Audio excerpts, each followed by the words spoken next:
كارلوس إدواردو نجم الهلال في حديث خاص مع أكشن دوري أجراء الزميل حسام المحمود. سأله كيف جو الرياض، كيف عايش في البيئة هذه، الجو العام للنادي، مبارياتك في هذا الموسم، كثير من التفاصيل.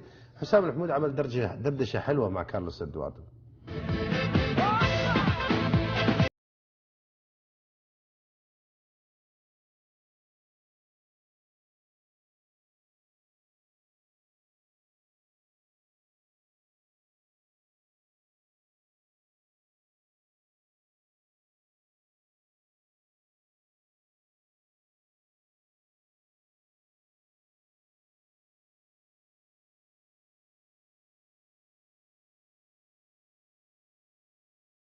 أشكر أكشن يا دوري على هذا اللقاء.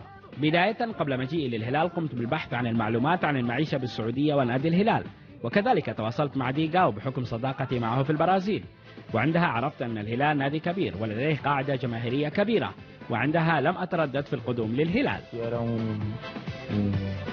excelente clube, clube muito grande, clube de muita torcida. aceitei o convite de vir para a Arábia. لا أستطيع أن أشرح لك وأفسر كيف سرعة تأقلمي مع الهلال، ولكن كوني لعبت في أكثر من دولة بالبرتغال وفرنسا، خصوصا في فرنسا كانت سرعة تأقلمي كبيرة في الدوري الفرنسي. أما عن الانتقال للسعودية فهو مختلف عن أوروبا، خاصة في الأجواء والعادات وأسلوب الحياة، ولكن الارتياح كان من بداية المعسكر، وتعاون زملاء اللاعبين ساعدني كثيرا على التأقلم، ولا أنسى تعامل الإدارة والجهاز الفني، كذلك هو ساعدني على التأقلم بشكل سريع أيضا. بالتأكيد هناك اختلافات في الحياة بين أوروبا والسعودية، ولكن كنت سعيد جدا منذ اليوم الأول لي في السعودية، ولم أواجه أي صعوبات أو اختلافات في أسلوب الحياة، وقررت أن أبدأ مرحلة جديدة في مسيرة العملية هنا. الله على التيكي تاكا، الله على الوتو، الله على الهلال، الله على إدواردو، الله على البداية السوبر. ter sido no primeiro jogo com a camisa do Hilal e ter feito gol. هناك مباريات مميزة لعبتها مع الهلال بالتأكيد. المباراة الأولى في سوبر لندن مع خصم تقليدي، وهي من أفضل مبارياتي مع الهلال لأنها الأولى لي وأحرزنا بها بطولة، وبالتأكيد حققت بها هدف اللقب. خسرنا التأهل للنهائي الآسيوي بسبب هدف قاتل، ولكن هذا يعتبر من الماضي. الآن أمامنا أهداف كثيرة وسنسعى لتحقيقها ومنها الدوري. الأهلي فريق كبير ولديه لاعبين جيدين كما هو الحال في الهلال. خسرنا مباراة الدوري أمام الأهلي، ولكن تبقى الكثير من المباريات في الدوري، لذلك علينا العمل والتركيز في مواجهاتنا القادمة دون الالتفات للأهلي.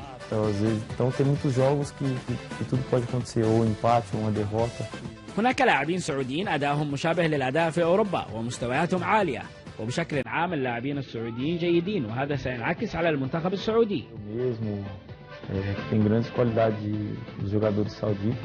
بعيدا عن ذكر الأسماء، لكن في كل مركز في الهلال ابتداء من الحراسة حتى الهجوم باستطاعتهم اللعب في أوروبا.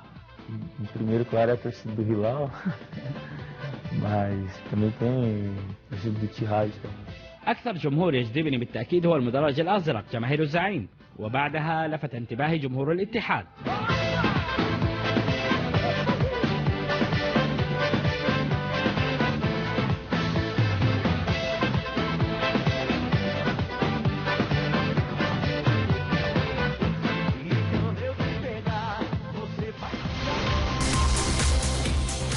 خميس، كيف شايف اللاعب هذا تجربته مع الهلال حتى الآن؟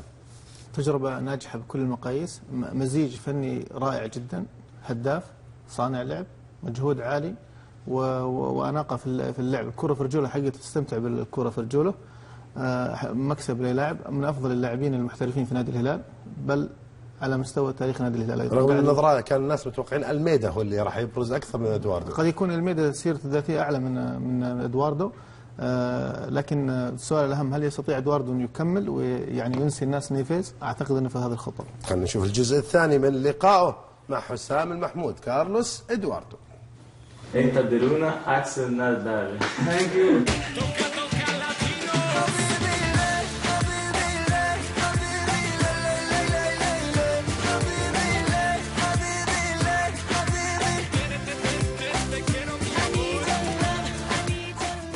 Senti que teve interesse e eu fui pesquisar mais sobre o clube, sobre... في فترة بحثي عن معلومات عن فريق الهلال أدهشني مقاطع الفيديو لعمل التيفو من جماهير الهلال ومؤازرتها للفريق وظهور التيفو بأشكال متعددة في عديد من المباريات وهو شيء مبهر.